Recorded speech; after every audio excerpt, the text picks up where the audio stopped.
अस्सलाम वालेकुम, आप देख रहे हैं होराइजन न्यूज एचडी। खबर शामिल करते हैं साहिवाल से। सदर डिविजनल प्रेस क्लब पीर सैयद तमतराक मोहसिन शाही की जानब से additional commissioner coordination Shafiq Ahmed Dogar, director public relations Aqeel Ishfaq और डिप्टी डायरेक्टर मोहम्मद सलमान खालद और सहाफ़ी वहीद गनी चौधरी के एजाज़ में मकामी रेस्टोरेंट में पुरतकल्लफ ज़ोहराना दिया गया, जिसमें जिला भर से सहाफ़ियों की कसीर तादाद ने शिरकत की। डिविजनल सदर प्रेस क्लब पीर सैयद तमतराक मोहसिन शाही ने additional commissioner coordination Shafiq Ahmed Dogar और डायरेक्टर तलकात आमा अकील इशफाक को ग्रेड 19 और deputy director public relations Mohammad Salman Khalid को ग्रेड 18 में तरक्की मिलने पर मुबारकबाद पेश की। उन्होंने सहाफ़ी वहीद गनी चौधरी को कौमी अखबार चैनल से दोबारा वापसगी पर मुबारकबाद दी। उन्होंने मुअज़्ज़ज़ मेहमानों को साहिवाल डिवीज़न में अहसन तरीका से अपनी खिदमात सर अंजाम देने पर खराज तहसीन पेश किया।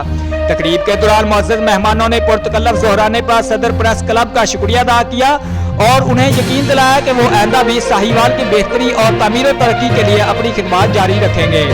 इस मौका पर मुअज़्ज़ज़ शुरका की पुरतकल्लफ खाने के साथ साथ रवायती जलेबी से भी तवाज़ो की गई। रिपोर्ट महबूब चौधरी, सरपरस्त आला, होराइजन न्यूज़ एचडी।